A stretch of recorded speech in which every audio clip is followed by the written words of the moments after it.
Welcome back to another killer concept. Today's killer is called the Sweet Shop.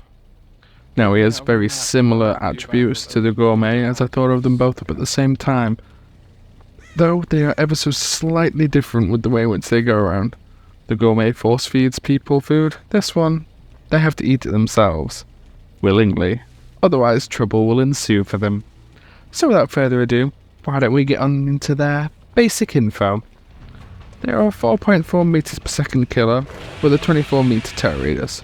So fast, but small terror. They're a medium height, so you should be able to see them fairly fine. And their weapon is a candy chisel. So, if you've ever seen those videos of people making rock candy and they use that chisel to chip away at it, it's basically that. I have no idea what they're fully called, so I candy chisel it is. And we'll get on into their ability, because like I said, it's similar to the Gourmets, but very, very different. The ability is called Sweet Tooth. You start off the match with 8 cupcakes, which will replenish each time one has been eaten.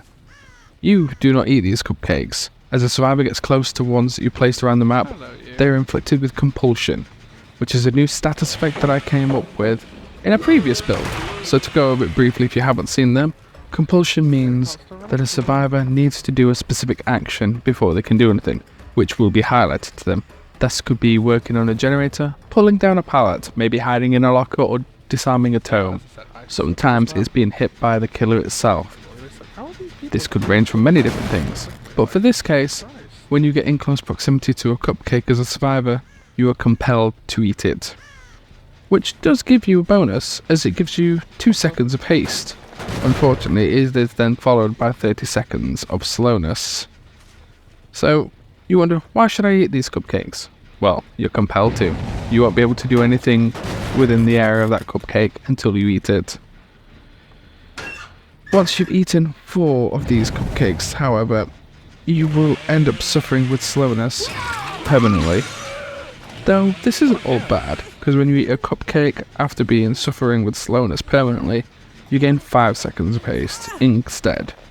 This can all be taken off when you get hooked, though coming off the hook means you do suffer with blindness and oblivious until you've eaten a cupcake. This makes it so you have to eat a cupcake again, but then the debuffs keep on coming back again. It's all about, well, limitations. We'll get right into their perks then, as perk 1 is called Risky Reward. Survivors will gain haste for a time after getting a great skill check, but they also gain oblivious for 2 times longer. So your great skill checks can be amazing for getting that generator up.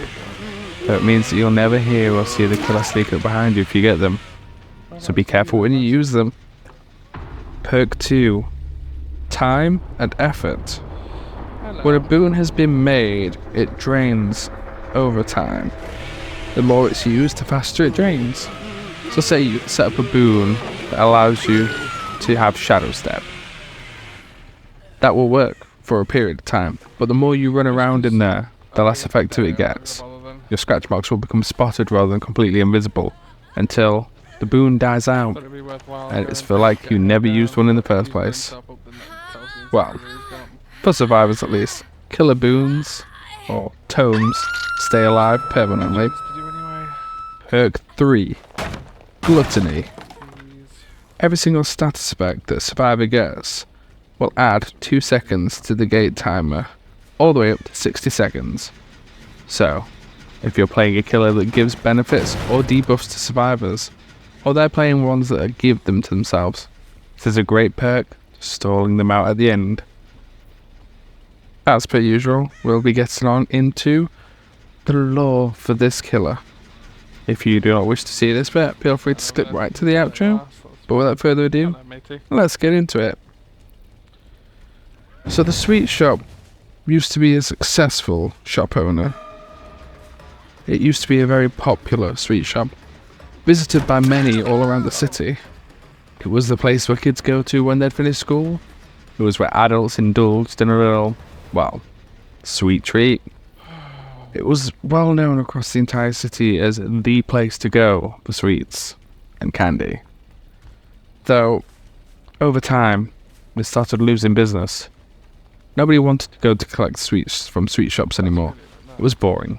People would generally just go to a normal corner shop, which is closer, and just buy a full bag of sweets there. No one could be bothered to go there and start making sweets anymore. So his business started to decline. Pretty quickly, unfortunately. So he looked into improving the sweets, making the ones that he homemade even better to try and entice more people. It worked for some, but it still wasn't enough to keep his business back up and running. It's caused him to spiral into other things. He already used to be a drug addict. This didn't help. He ended up spiraling back into his old habit. The white powder kept him creeping back up his nose again. He always managed to distinguish it from the white powder that needed to go to the sweets. Though one time, he knocked a bag into it, and he couldn't remember whether it was his white stuff or the white stuff.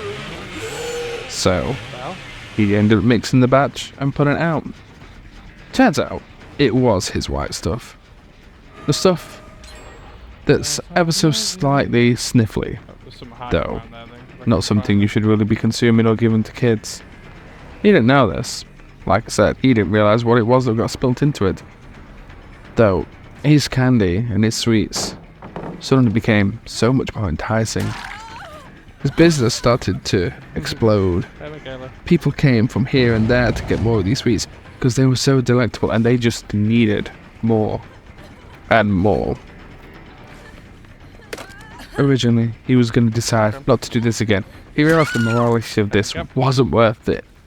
Though, as those sweets ran out, his debt started rising again. People stopped coming because they didn't have the sweets that they wanted. He had to do something. He had to make more. So despite his conscience telling him no, he put more and more bags in, made many more sweets, and his business came back to being as bustling as what it was once before. He'd become a new drug dealer for kids. Weird one, at that. Not something you would expect, but there we go. This obviously changes a man. If you're willing to do this to children, what else are you willing to do? Though this does mean he got into trouble with the people who he was buying these drugs from. They came after him. He wasn't paying his debts. Not properly, at least, anyway. And they wanted to know why they were being squashed out by other people. I mean, why go to sketchy drug dealers when you can get these sweets from this candy shop and get just the same effect? Hello, my friend. The drug dealers ended coming for him.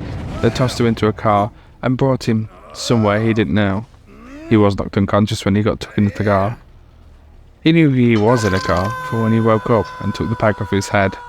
He looked around before he heard a loud whirling and beeping noise. Tape was across his mouth. His hands were slightly bound. He couldn't rip it off. The car was being crushed. Crushed into a cube. He could hear voices outside talking. Well, at least one voice. Mentioning about how much he hated doing this job. Crushing cars. Then, without him noticing, he woke up after being crushed. Woke up in the realm. His cupcakes were all he had left. And he had customers running round. They all ran away from him, but he knew all they needed was a taste of his cupcakes, and they would be hooked forever. Thus became the new killer, the sweet shop. Thank you very much for listening, everyone. I appreciate it so much. If you're enjoying what you're hearing and you want to see more, don't forget to hit that subscribe button. If you have any ideas for people you would love for me to turn into killers, from book series, film series, TV series, or game series, I'll do absolutely any of them. With some research, obviously. And if you are enjoying this, don't forget to leave a like. It means the world to me and it makes so much, especially for such a small channel like this. And I hope to see you guys in the next episode, which is a very interesting one, because I do these both at a time. But anyway, I'll see you guys in the next episode, because the Cerberus, well, his sweet tooth is craving. Ow.